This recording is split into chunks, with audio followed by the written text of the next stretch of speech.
Preview.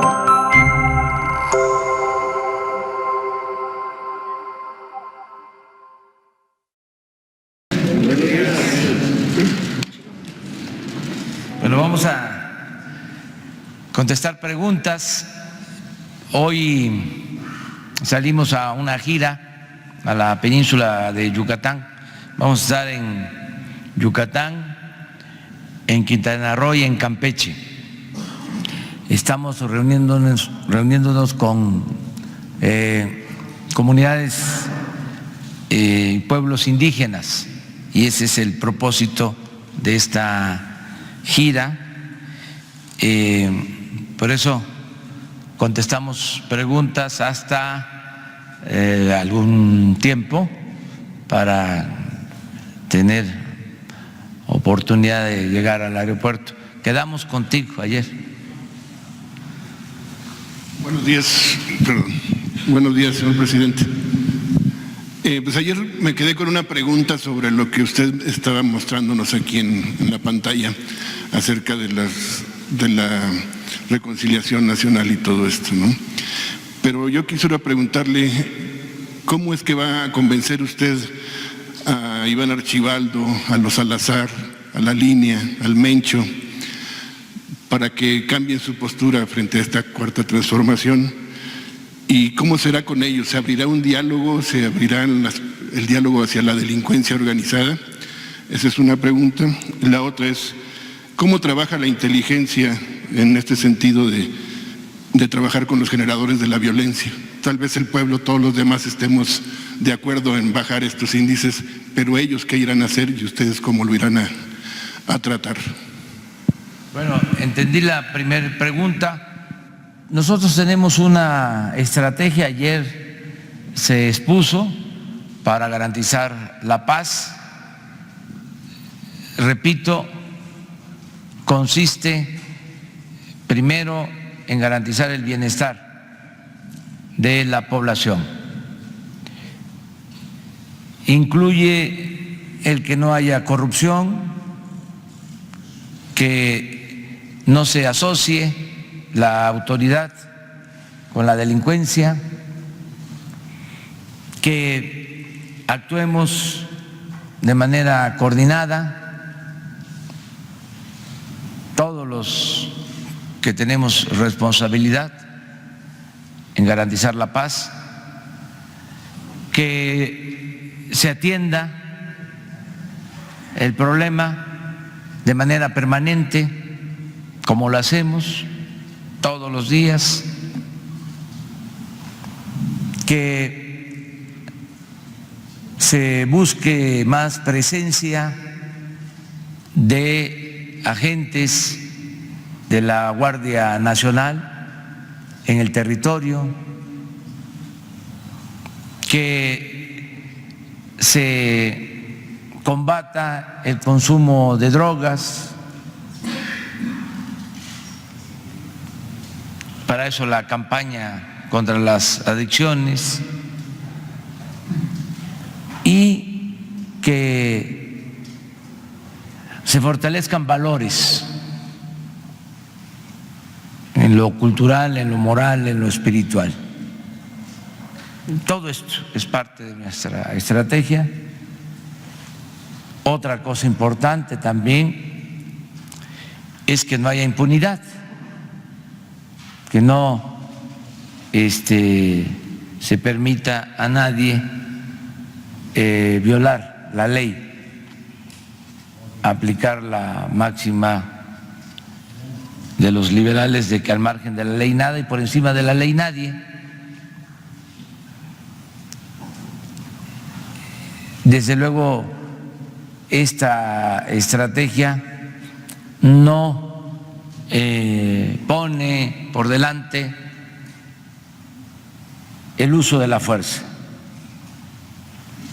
Consideramos que no debe de enfrentarse la violencia con la violencia. Eso es lo que ha causado discrepancias, son enfoques distintos. Esta es una estrategia, la nuestra, integral, que tiene como centro, como eje, el bienestar, estar bien, el que los seres humanos puedan desarrollarse y ser feliz sin dañar a nadie, sin agredir a nadie. Y para eso se busca una sociedad mejor, sobre todo atendiendo las causas que originan la violencia, problemas de desintegración familiar, falta de oportunidades de trabajo, desatención a los jóvenes,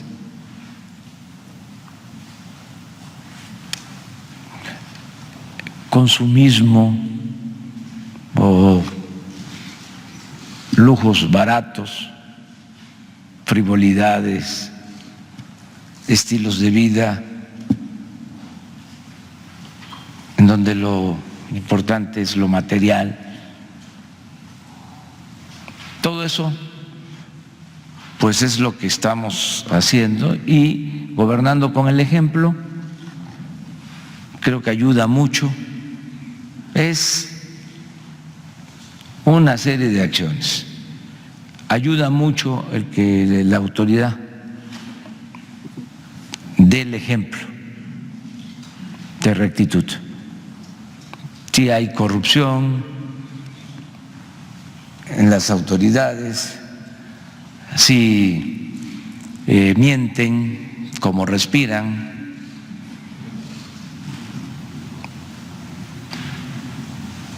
si no tienen principios, si no tienen ideales, pues entonces se da un mal ejemplo. Por eso tenemos confianza de que vamos a ir resolviendo el problema. Ahora, en estos lamentables casos que hemos enfrentado, sobre todo el último, por la pérdida de vidas de niños, de mujeres, pues estamos trabajando para esclarecer los hechos y que haya justicia. No hay ningún límite, ningún obstáculo, nada que impida que se haga una investigación a fondo, porque no hay intereses creados por medio. Esa ventaja nos ayuda. No es,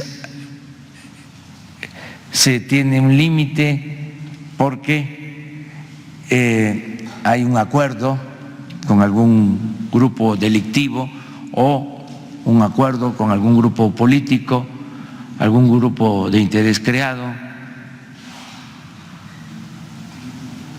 Nada.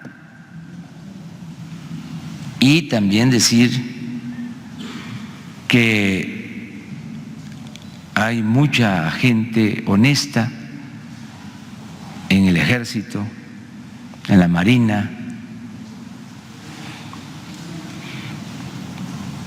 gente íntegra que nos están ayudando. Entonces, ahí vamos avanzando. Esa es tu pregunta, ¿no? Principal. No se está planteando eso. Lo que se quiere es que no tengan bases sociales, que se vayan quedando solos. Si van mejorando las condiciones de vida, las condiciones de trabajo. ¿Por qué se llegó a estos extremos? Lo hemos dicho varias veces. Porque se abandonó al pueblo. Ni ni siquiera se pensaba en que la violencia era el fruto podrido de la política de pillaje que impusieron durante mucho tiempo, de abandono al pueblo, de abandono a los jóvenes. Nada más se mofaban con decir de que eran ninis. Eso fue lo que hicieron, acuñar esa frase. Se repetía eso. Nunca se hizo nada por los jóvenes. Además, que no hubo en el periodo neoliberal un éxodo. Miles de mexicanos se fueron al exilio porque no tuvieron oportunidad de salir adelante en el país, que no se despobló el campo, que no se desintegraron las familias por esa política de abandono al campo.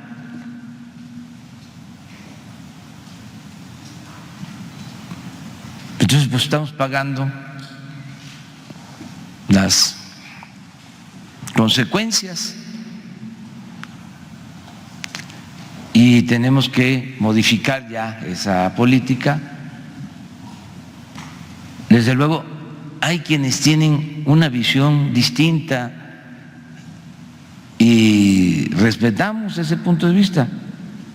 Nada más que el uso de la fuerza, la guerra, ya demostró que no es opción, resultó un fracaso.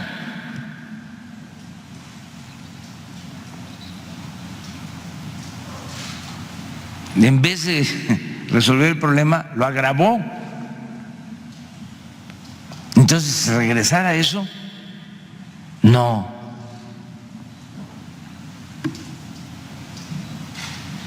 La guerra no. Tenemos que resolver el problema como lo estamos haciendo. Claro, lleva tiempo, pero tenemos confianza de que vamos a poder avanzar en este propósito. Ya nos vamos para la izquierda. Los dos. Señor presidente, dos temas, por favor. Arturo Páramo, Grupo Imagen. Primero, respecto a lo que está sucediendo todavía ayer en Ciudad Juárez, después del capítulo en el que se intentó tomar el orden en el penal de esa ciudad, ayer todavía continuaron las quemas de autobuses y asesinatos en esa ciudad. Entiendo que es el Cártel del Pacífico. Quisiera saber cuál es lo que está haciendo el gobierno y un poco como lo que comentaba mi compañero. ¿Qué tanto se está haciendo de inteligencia para poder desactivar a estos cárteles?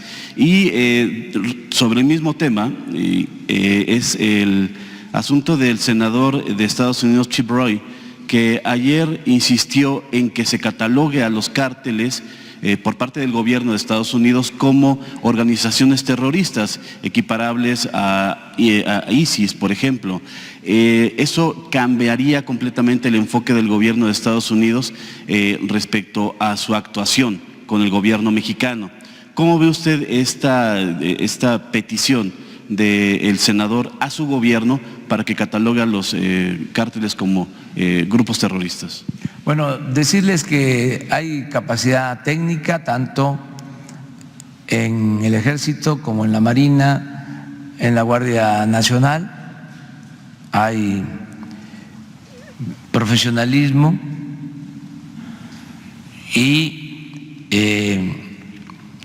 se están aplicando estrategias de investigación y hay inteligencia, instrumental, equipo suficiente. No puedo decirles más, ahí sí. Aunque la vida pública tiene que ser cada vez más pública, hay ciertas cosas que no se puede detallar tanto, ¿no? Pero ustedes, que son mirones profesionales, investigadores, ya se hacen cargo de lo demás. Eso que quede también claro, ¿no? O sea, tenemos capacidad, hay profesionalismo, hay equipo suficiente de investigación, hay personal capacitado, para que no se piense de que estamos desprovistos de elementos, de conocimiento, de equipo, de personal para llevar a cabo labores de investigación. Hasta ahí. Lo otro, es muy respetable la opinión de este senador de Estados Unidos, como de cualquier otro legislador, pero nosotros tenemos una postura acorde con nuestros principios constitucionales y eso es lo que estamos haciendo. Sin balandronadas, solo recordar que somos un país libre, independiente y soberano.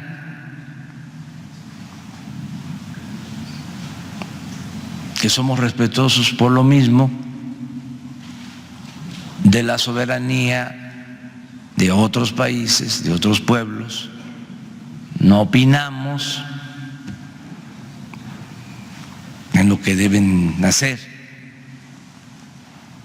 en otros países porque no queremos que haya injerencismo de ningún gobierno extranjero. Quiero comentar también que la actitud del presidente Trump ha sido muy respetuosa, lo reconozco, porque me ha hablado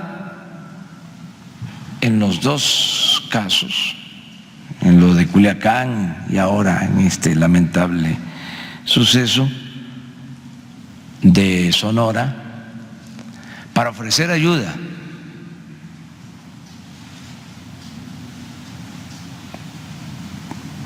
Y siempre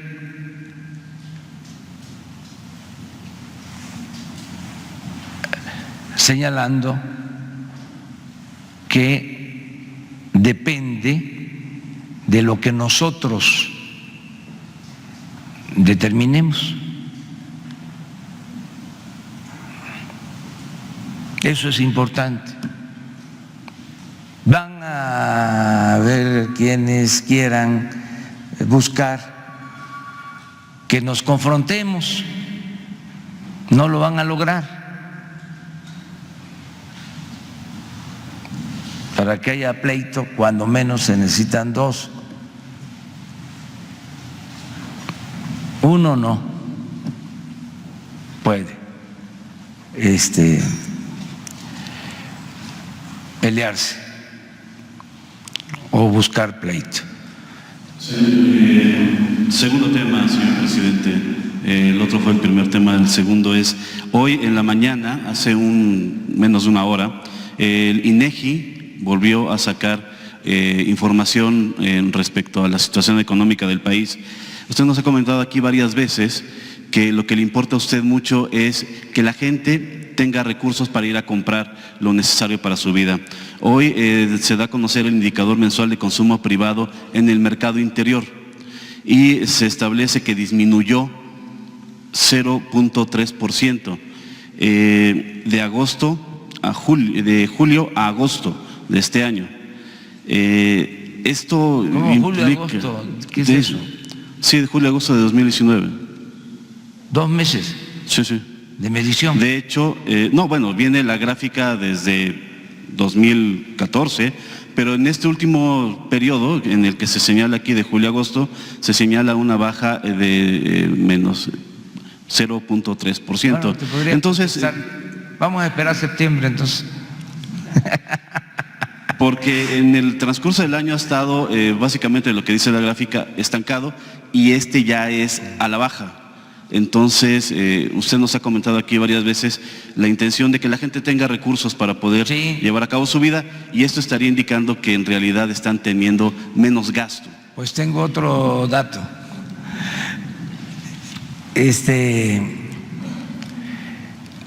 Abajo, el pueblo tiene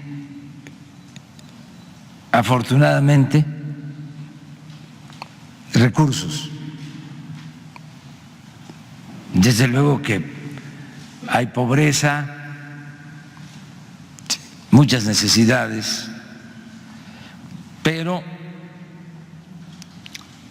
ahora hay más dinero circulando abajo que antes. Y eso lo puedo probar.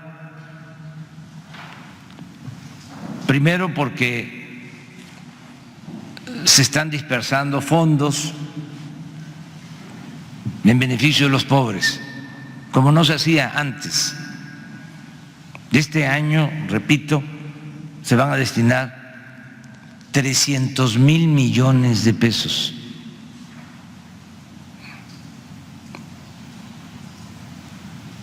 Imagínense lo que es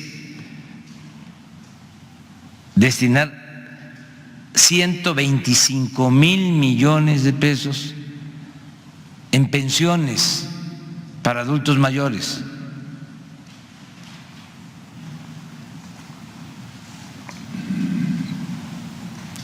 O 20,000 millones para 200,000 sembradores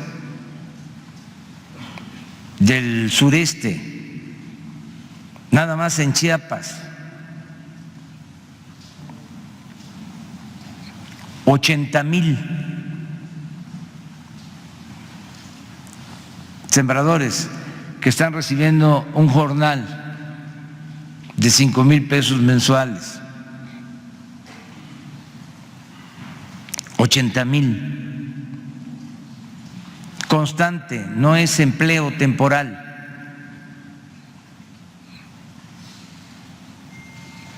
$11 millones de becas, 65,000 millones de pesos.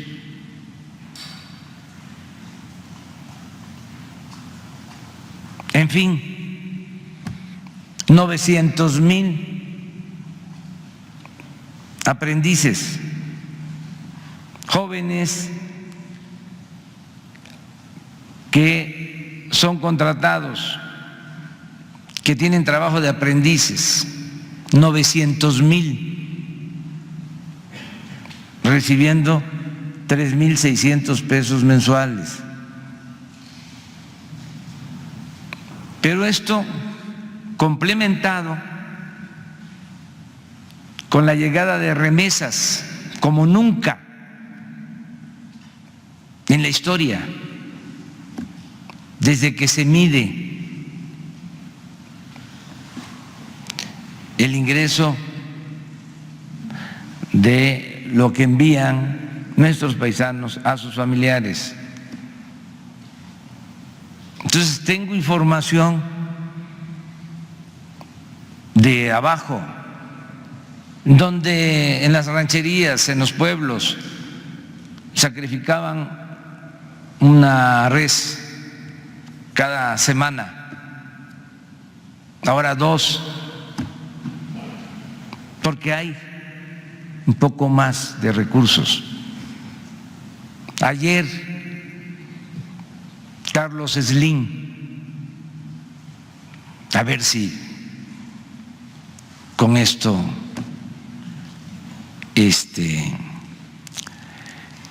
resulta suficiente para los expertos, me dice que se está incrementando el consumo de los que usan el teléfono más barato, más sencillo.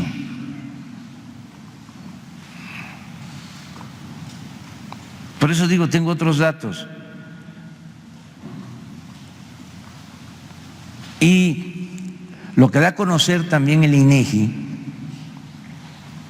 además de lo que tú señalas, es de que por 5 meses se mantiene la inflación a la baja dentro de los márgenes del Banco de México, dentro del pronóstico del Banco de México. Lo que dice el INEGI, los expertos, podría significar la reducción en las tasas de interés, pero eso es una decisión soberana, independiente del Banco de México.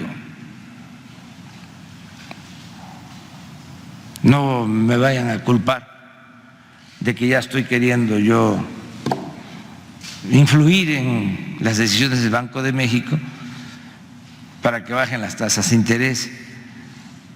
Entonces, toda esa información del INEGI a la que hace referencia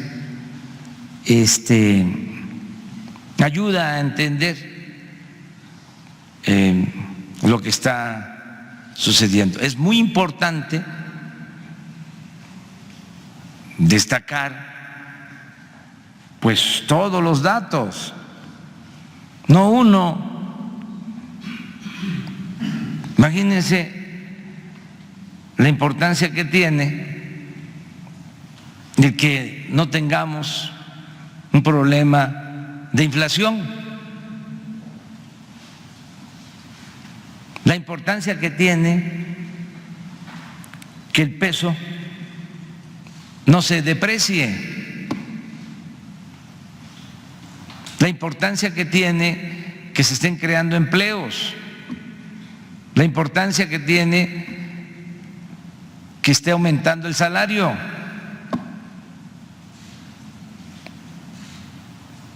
Pero bueno, tenemos nosotros la obligación de informar y de contestar todas las preguntas. Eso es nuestra obligación. Qué bueno que tenemos esta oportunidad. Ahora sí nos vamos a la izquierda. A ver. Buenos días, presidente. Hans Salazar, de CTMG Noticias, político, Zócalo Virtual. El día de ayer quiero comentar sobre la declaración de Adrián Levarón. Dijo, no fue confusión, nos usaron para enviar un mensaje. Esa fue la declaración del día de ayer. Y la pregunta sería, por supuesto, no es comentario, es una afirmación por parte de él, de este integrante de la familia Levarón.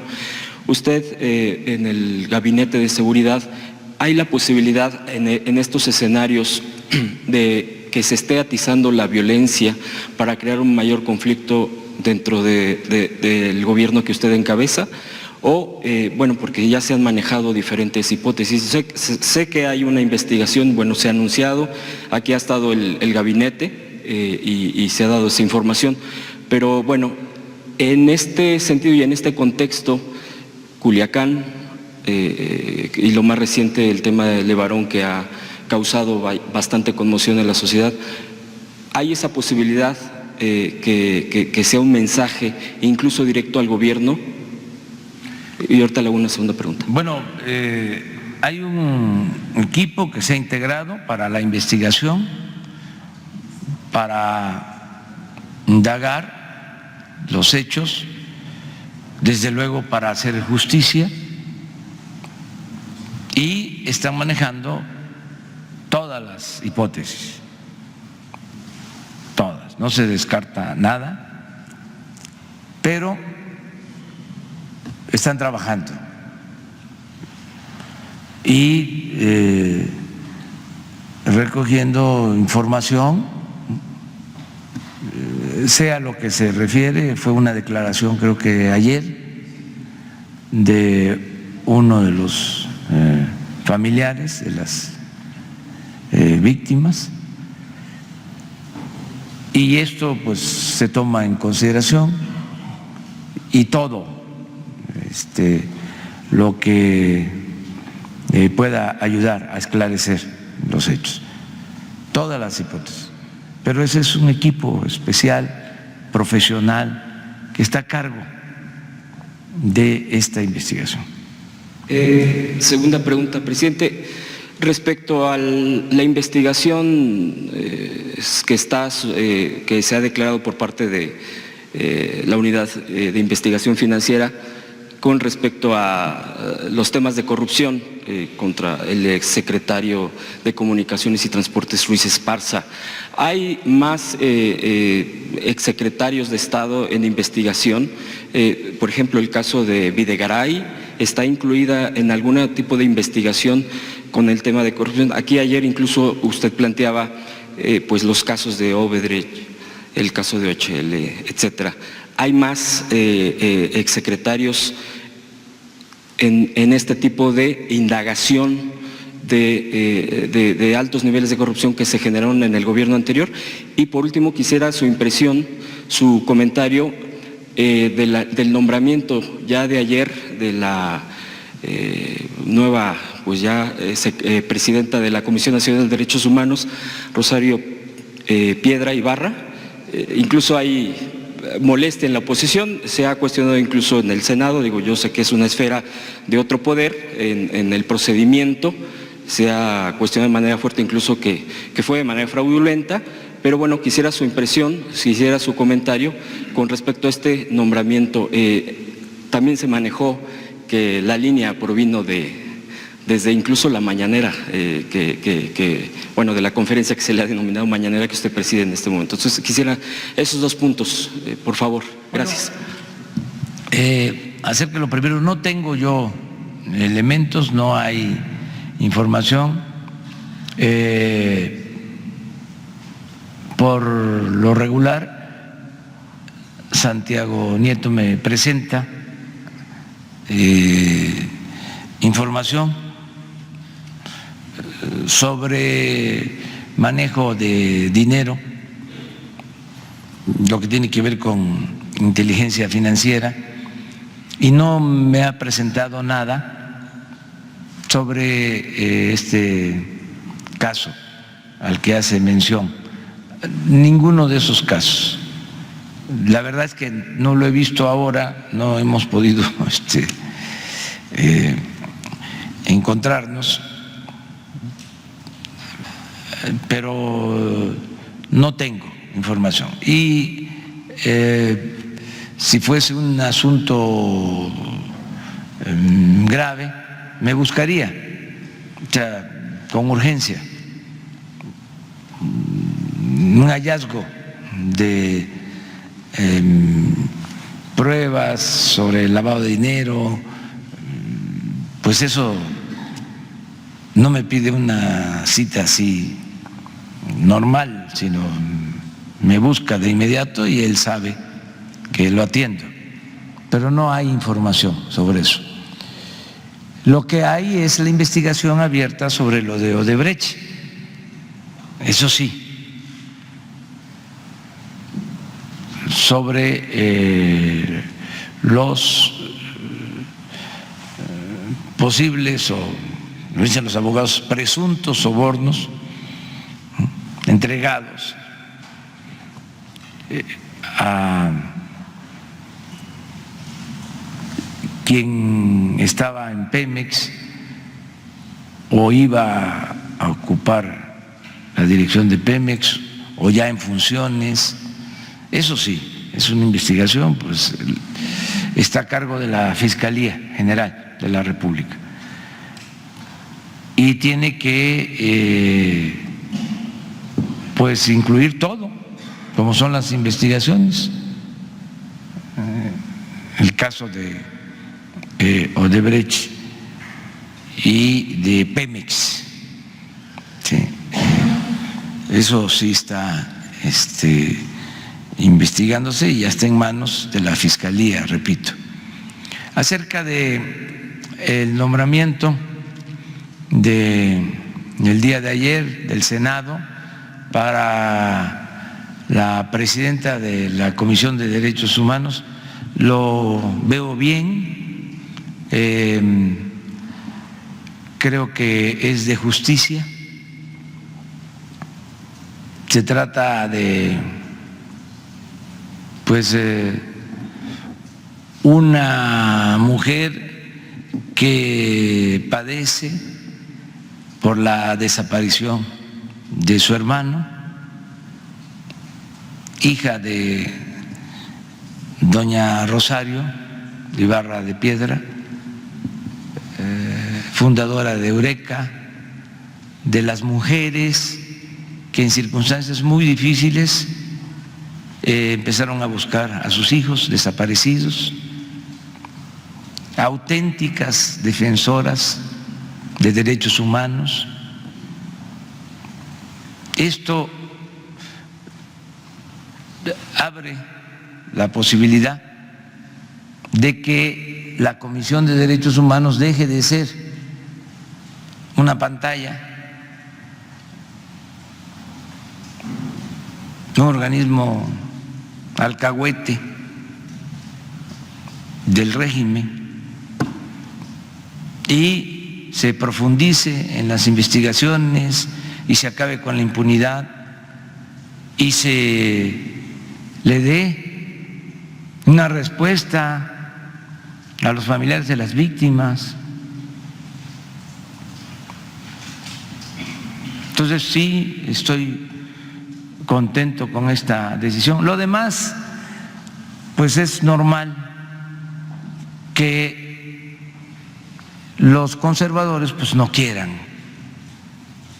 que esto suceda. Ellos quisieran tener ahí a gente disciplinada, a modo, como ha sucedido en todo el periodo neoliberal, como sucedió en todo el periodo neoliberal. Puro especialista, experto, doctores, graduados en universidades famosas de México y del extranjero, que se distinguían por cobrar bastante por su de especialidad, profesionalismo, pues tenían que recibir muy buenos sueldos, pero al mismo tiempo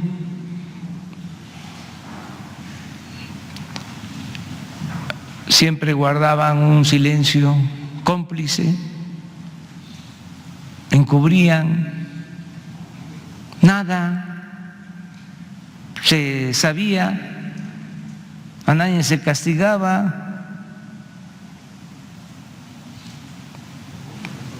Ya hemos hablado del tema, cómo fueron creando todos estos organismos para simular de que no iba a haber opacidad, ese término tan usual. Para eso, el Instituto de la Transparencia, 1.000 millones de pesos cuesta mantener el Instituto de la Transparencia. Y díganme de un caso que hayan resuelto. Se estrenaron con Fox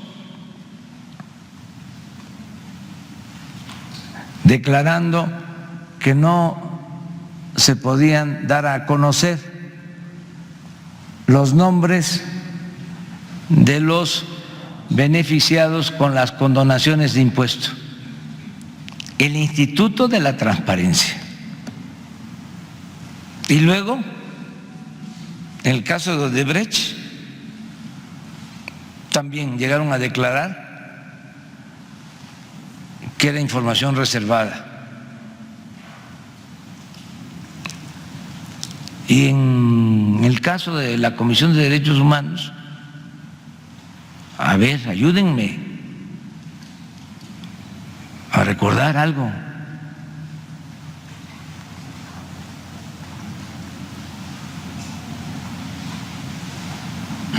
Algo así, en donde su intervención haya llevado a esclarecer una violación grave a derechos humanos. ¿Fueron ellos? Para que se esclareciera cómo fue el operativo donde hubo 2 muertos en Corral que estaban bloqueando la carretera de Escuela. Chiapas también participó en la comisión. Puede ser. O sea, hay muchas recomendaciones que también, señor presidente, necesitamos una comisión de derechos humanos que señale dónde están las violaciones y que el Poder Ejecutivo las cumpla. El Instituto Nacional de Transparencia también es importante. Ellos no ocultan, ellos exigen que el Poder Ejecutivo dé información. Sí nos hace falta un instituto de acceso a la información. Bueno, pues yo tengo otra opinión.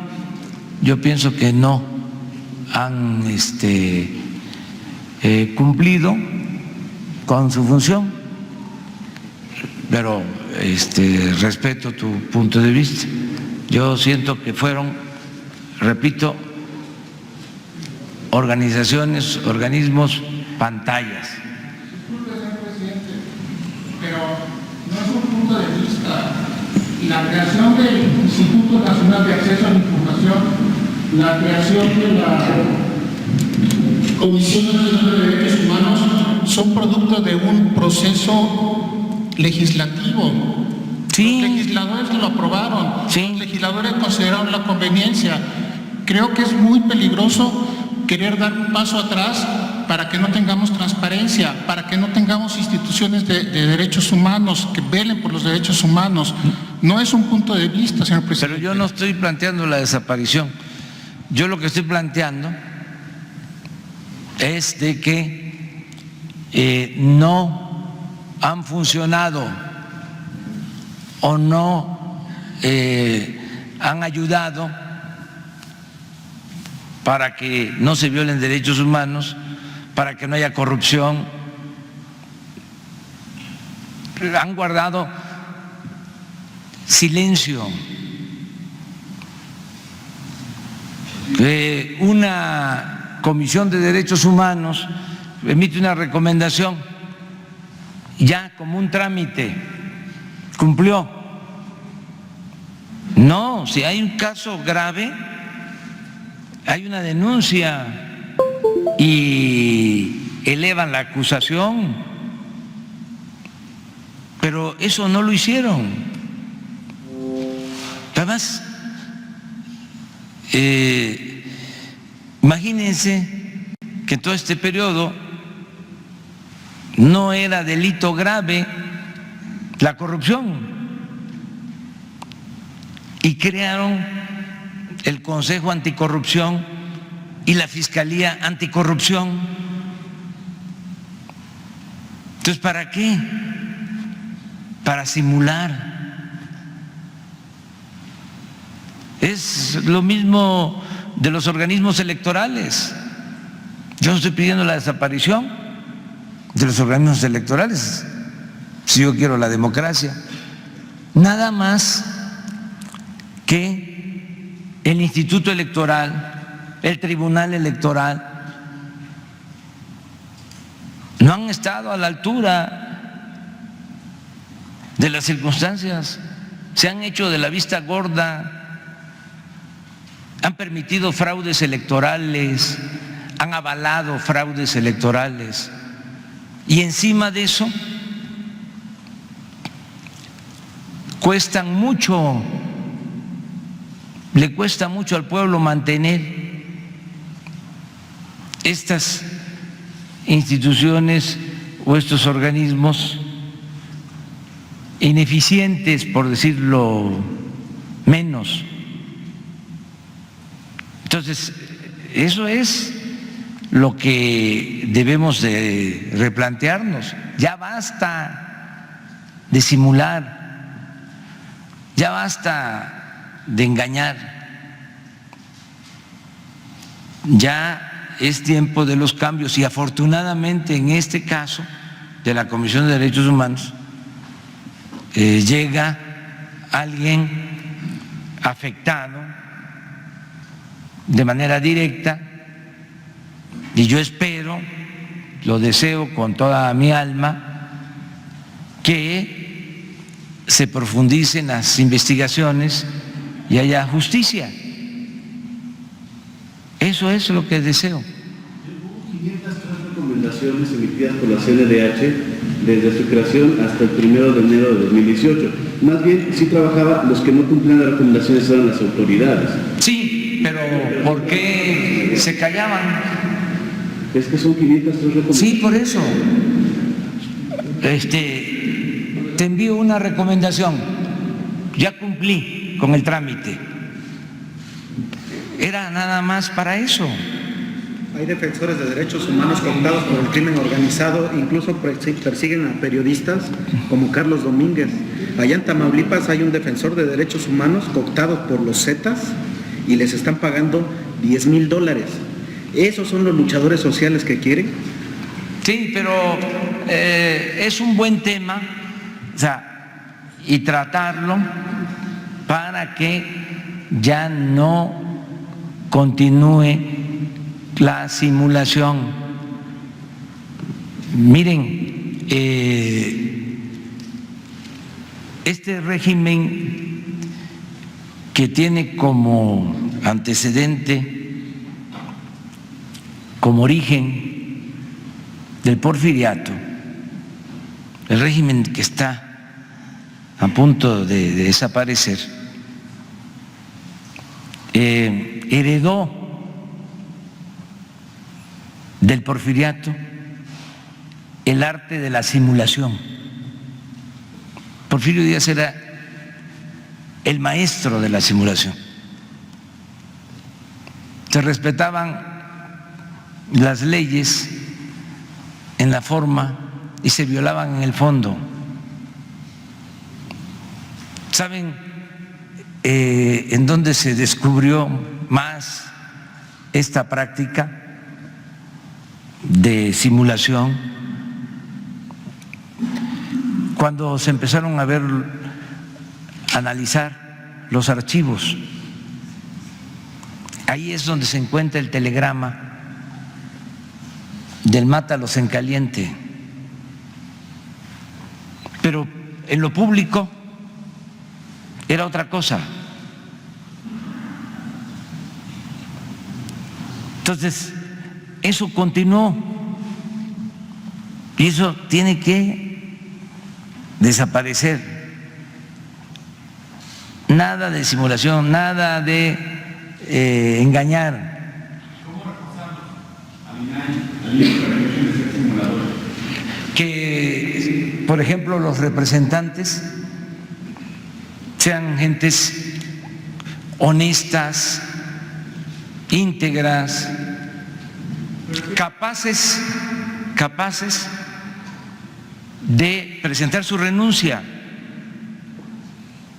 Pero es que el INAI, la CNDH, el INE no tienen dientes para morder, no están sus facultades de sancionar si no se cumplen, por ejemplo, las recomendaciones de la CNDH.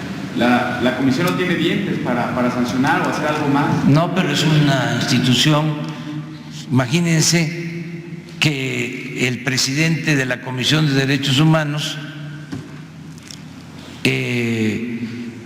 pida ir a Naciones Unidas a denunciar al presidente de la República por ocultar información sobre violaciones de derechos humanos o de no colaborar en la investigación, de esconder información como lo hacían. No tiene dientes, eso depende. Imagínense una institución, presidente de la Comisión de Derechos Humanos. Depende de la persona. Pero aquí es interesante que se sepa. Los sueldos, 200,000 pesos, 300,000 pesos.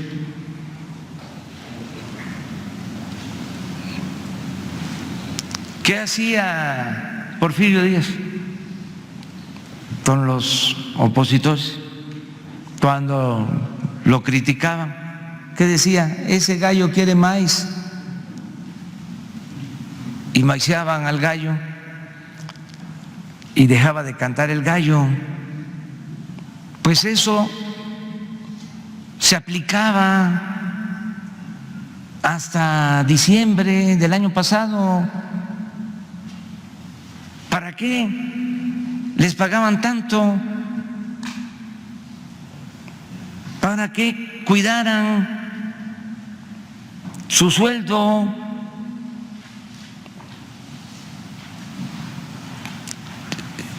Los atendían muy bien, los callaban. Es fuerte esto, pero es la realidad.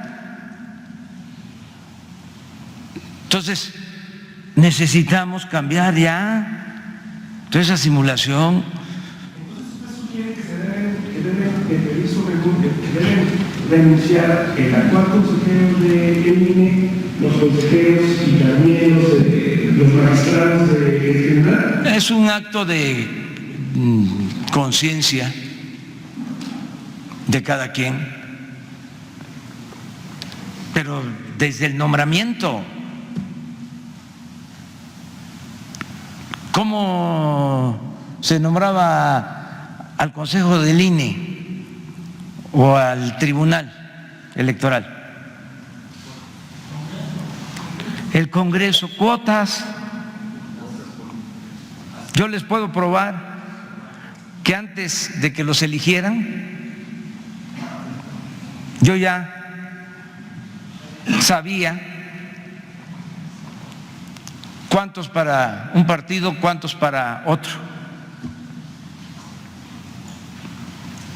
Entonces, así pues actúan como representantes de grupos, no representan a los ciudadanos. Ha tenido cargo dentro del CEN de Morena y fue candidata a diputada por Morena. Sí, y los demás también, todos los ciudadanos. No, aquí lo que se está buscando, y yo creo que eso fue lo que tomaron en cuenta los senadores, desde que se trata de una mujer vinculada a la defensa de los derechos humanos. No, porque no es una mujer incondicional de nadie, es una mujer que sabe y que ha sufrido en carne propia lo que es la desaparición de un familiar, y es una mujer con convicciones. Además, si se llegara a pensar, que creo que sí, sobre todo por los conservadores, de que ella va a procurar no afectar al gobierno actual, pues nosotros por principios nunca le pediríamos a una autoridad que se ocultara una violación de derechos humanos, por principios. Nosotros no queremos incondicionales en nada. Lo que queremos es que haya justicia y que se protejan los derechos humanos y que no haya corrupción. Para decirlo con más claridad, ni ella lo permitiría, ni nosotros nunca, jamás nos atreveríamos a pedirle algo ilegal, injusto, que violara los derechos humanos. No queremos nosotros tener achichincles, no queremos tener funcionarios serviles. Queremos servidores públicos con integridad, con principios, honestos, que ejerzan su libertad, verdaderamente independientes, que también ese fue otro engaño durante todo este periodo, la llamada sociedad civil. Los independientes, independientes del pueblo, no de los grupos de intereses creados. Todo eso es lo que se está cayendo, ese andamiaje que crearon como pantalla para atracar, para saquear,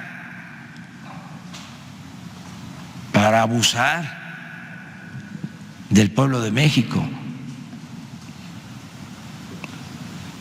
Por eso es muy importante el momento que estamos viviendo. Ayer me reuní con legisladores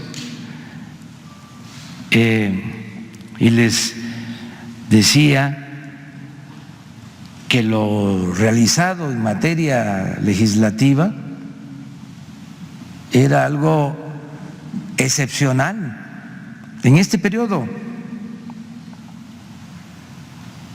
Imagínense, reformas a la Constitución, como 25 reformas. Sí, pero además no solo lo cuantitativo, sino la profundidad de las reformas.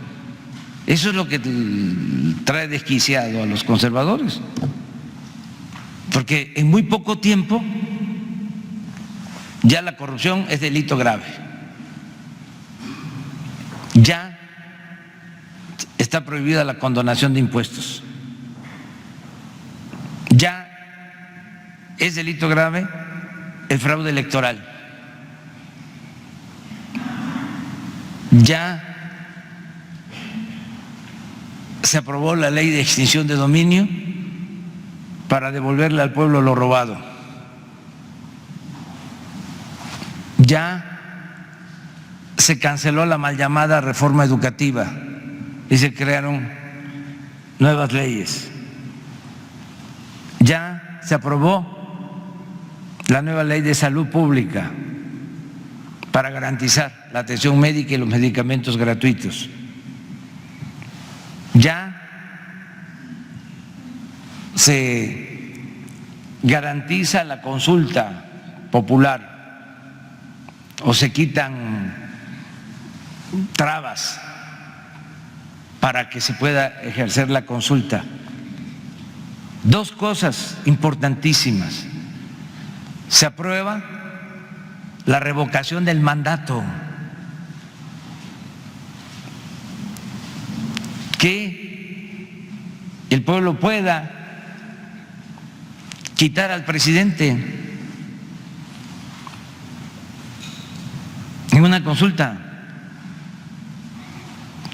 a mitad del sexenio.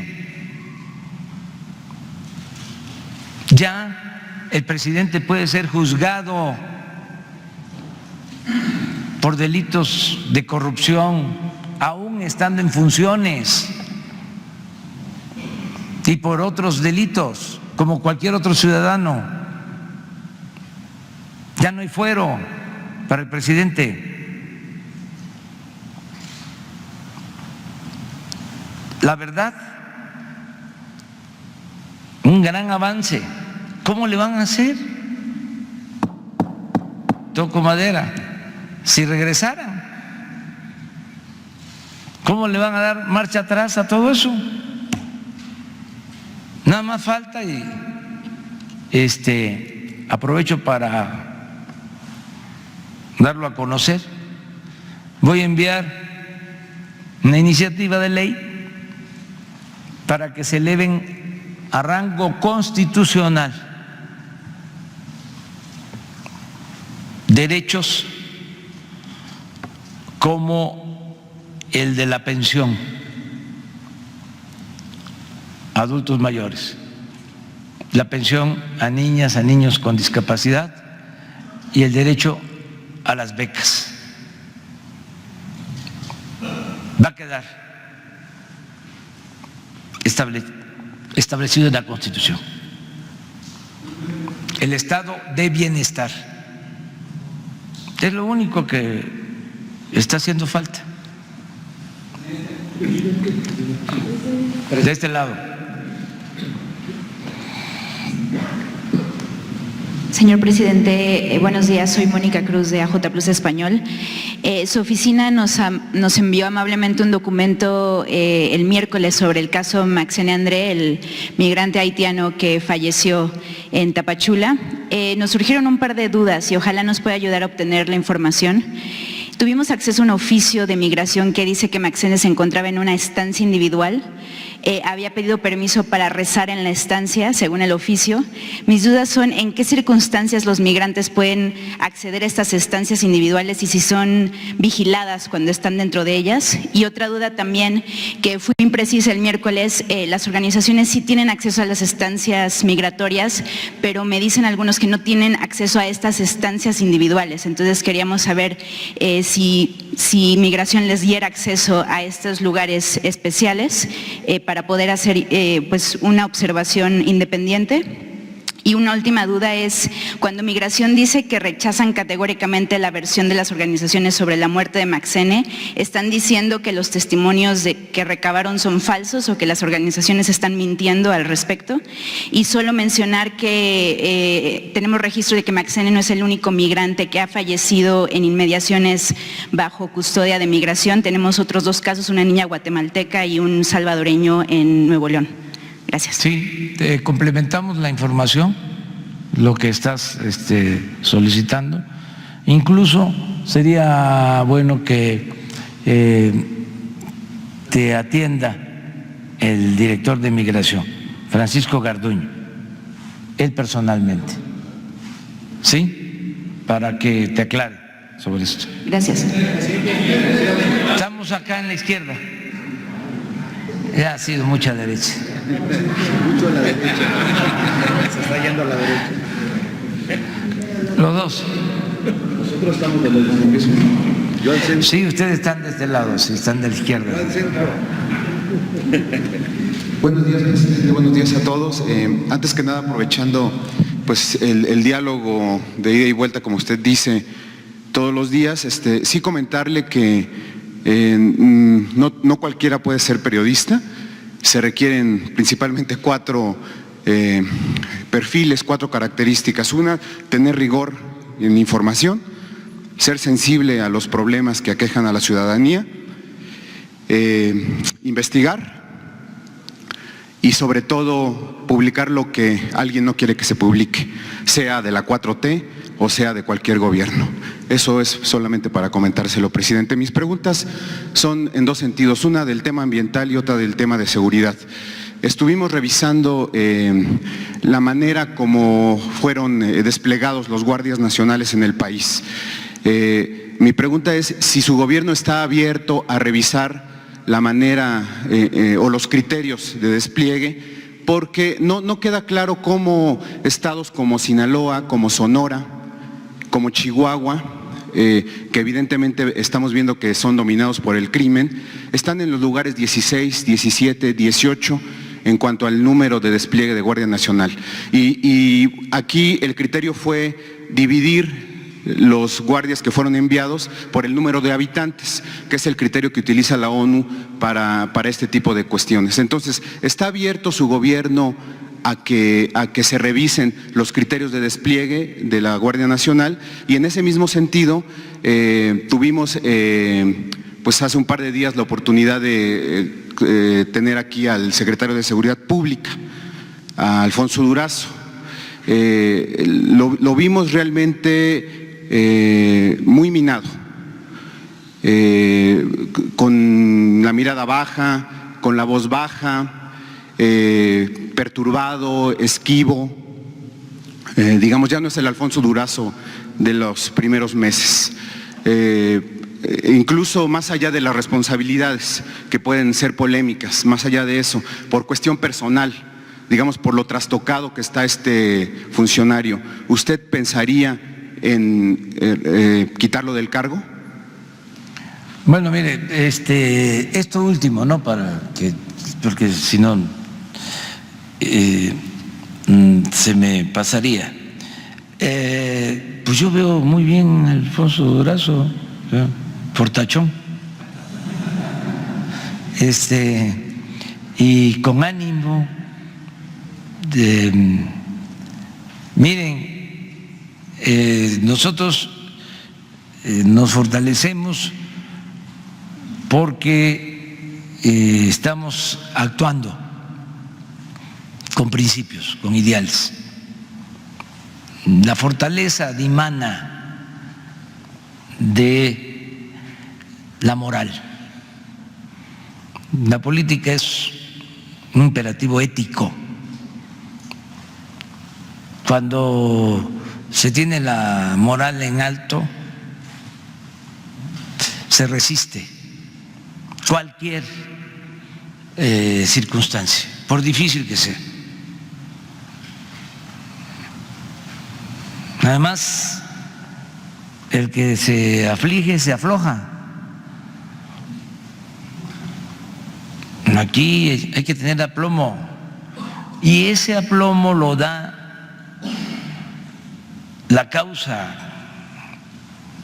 que se enarbola, los ideales que se defienden. Por ejemplo, si en estos hechos difíciles hubiésemos actuado en contra de nuestros principios, si yo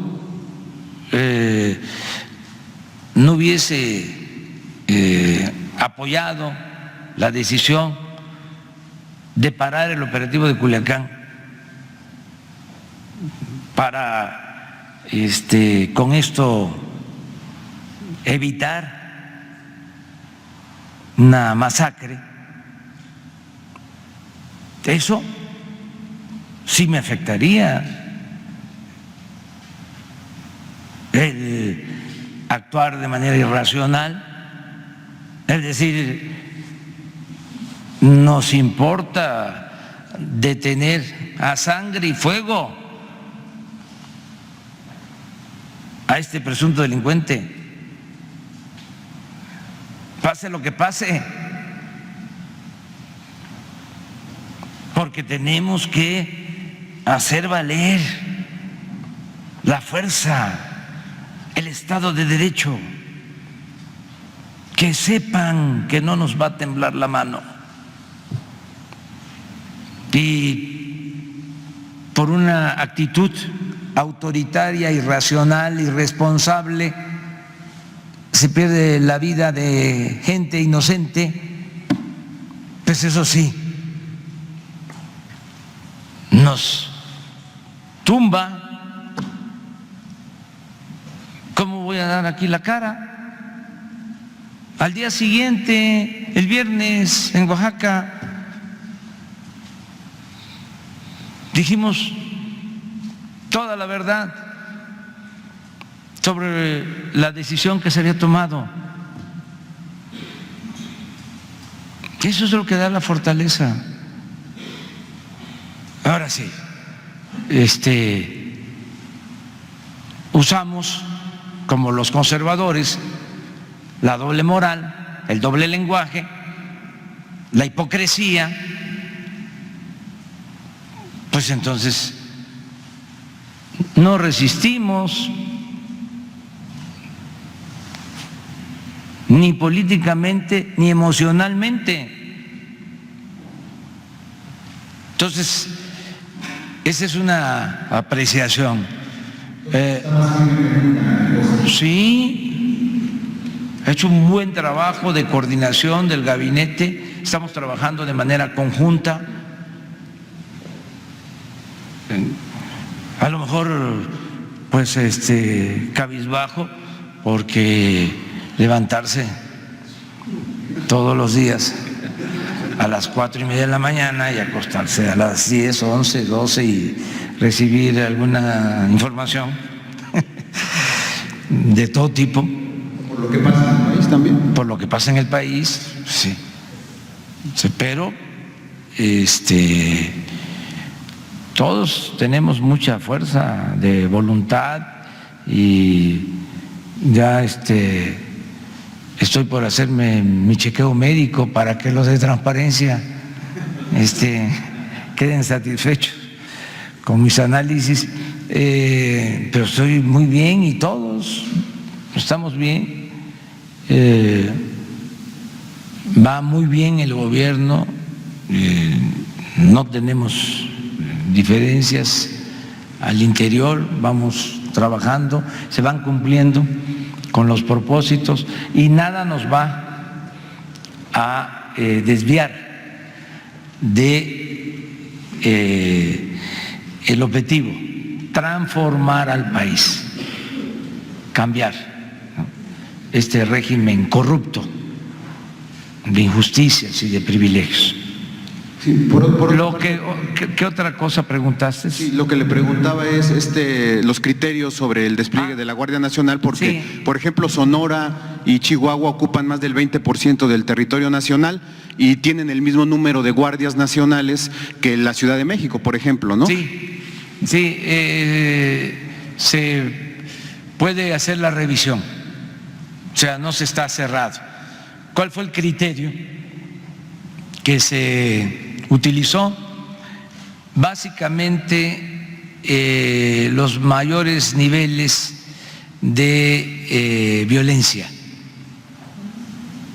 en los estados con más violencia. Pero ni en eso coinciden, presidente. Esa fue la instrucción y ese fue el criterio. Habría que ver cómo está en la actualidad, pero sí, el propósito, lo que se definió era tomar en cuenta violencia, o sea, las regiones más violentas, los estados con más violencia, y población, porque se tiene que tomar en cuenta que por un lado está la inseguridad o la violencia en general y por el otro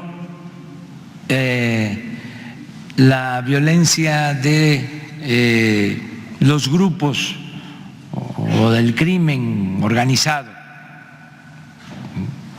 Hay estados en donde hay grupos dedicados a la producción de droga, la elaboración de drogas, el tráfico de drogas y no tienen altos niveles de homicidio. Por ejemplo, ustedes ven los datos, van a encontrar estados en donde son muy pocos los homicidios, porque son cosas distintas, diferentes. Lo que a nosotros nos importa es que no haya homicidios. Lo que nos importa es que no pierdan la vida los mexicanos, los seres humanos. Eso es lo que nos importa. Y ese es el criterio que se está priorizando. Acuérdense que la Guardia Nacional va a terminar de desplegarse hasta el año próximo, porque ahora apenas y estamos contando con 75,000 elementos